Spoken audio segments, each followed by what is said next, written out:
Hi there, this is John Hyman from Commercial Real Estate Online. Welcome to the program. This is the video show for commercial real estate agents and brokers around the world.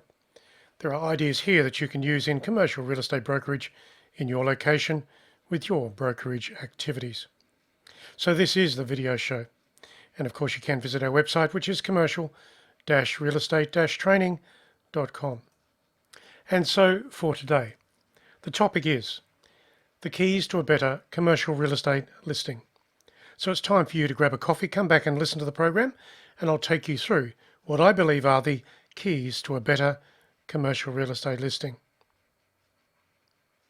And so the topic, why is it so important to have a good commercial real estate listing?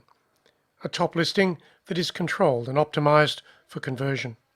I guess that's the answer, and that's why you should do it. Let's have a look at things a little bit more.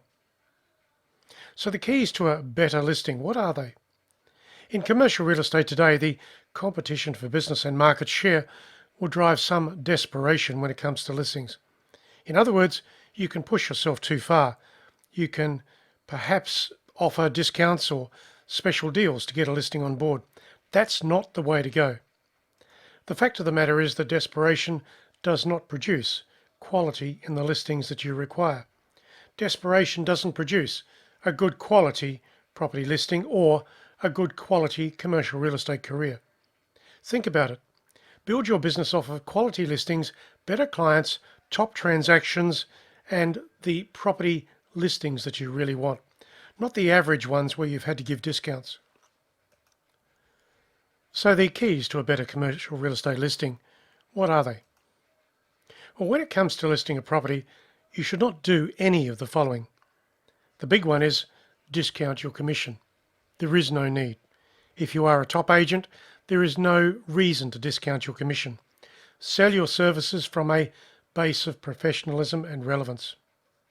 The next point, take on an open listing at the client's request. You don't have to take on open listings. You only do it for the convenience of having the listing stock. Most of your listings, your top listings, should be exclusive. So the third point here is reduce the advertising amount to be paid by the client. The fact of the matter is that a top listing is always promoted well. Therefore, the advertising amounts have to be paid. By who? The client. Not you, not yourself, not your brokerage. The next point is offer agency paid advertising. Now, normally speaking, if you want to promote a property comprehensively, it's in your best interest to make sure that the message is out there. And if you're doing something cheaply through your advertising structure within your agency, that is not going to promote the listing comprehensively. Ethically, we are bound to promote the property comprehensively for the client to get the best results. So don't offer discounted advertising or offer agency paid advertising for the transaction. The last point is list at the client's inflated price. Now, many clients do have an inflated price. There are ways to fix that. It's called conditioning. You can also choose a better method of sale or lease to compensate for the client's misunderstandings of the property market and the inflated listing price or rent. So think about things, work from a level of professionalism, make sure that you have all of these things covered and don't accept any of them without a full understanding of the difficulties that it will provide you with your marketing of that property. And you don't want difficulties.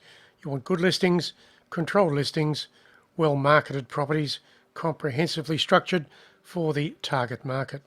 So let's go further. The keys to a better commercial real estate listing. Let's go further into these two issues.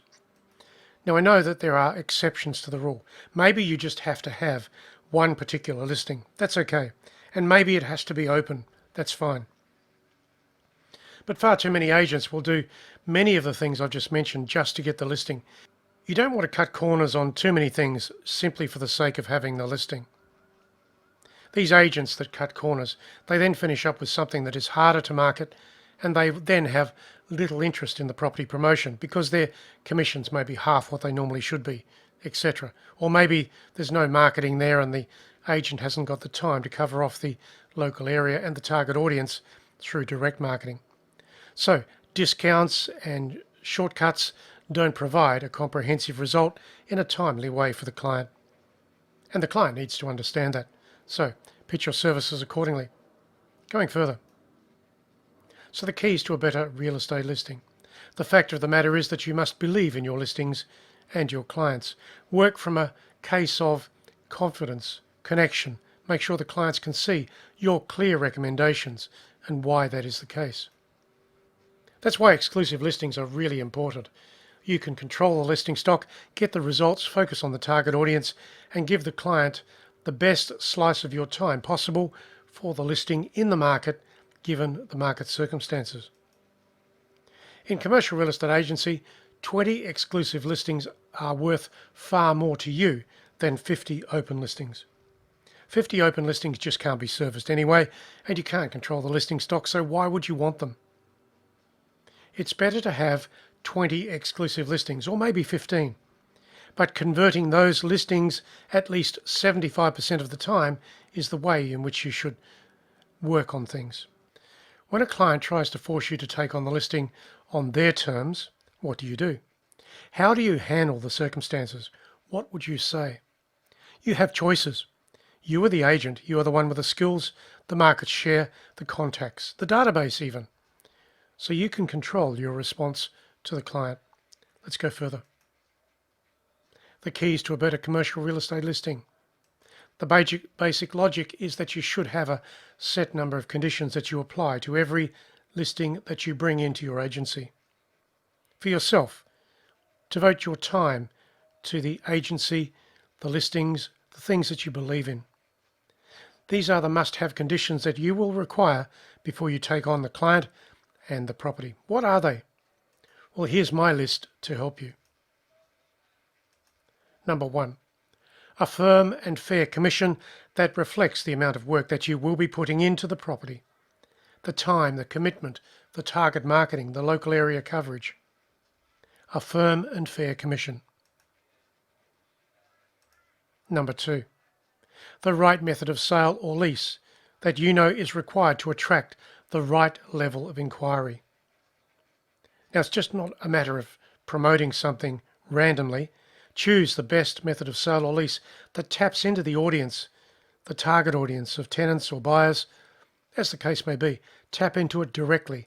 Make clear recommendations to the client about the method of sale or lease that you know is the best for the client's property challenge. Number 3, a good amount of vendor-paid marketing funds that are paid to you in advance before the marketing is to be commenced. So, given all of that, vendor-paid marketing funds will vary depending on the type of property, the property market, the competition, all of those things.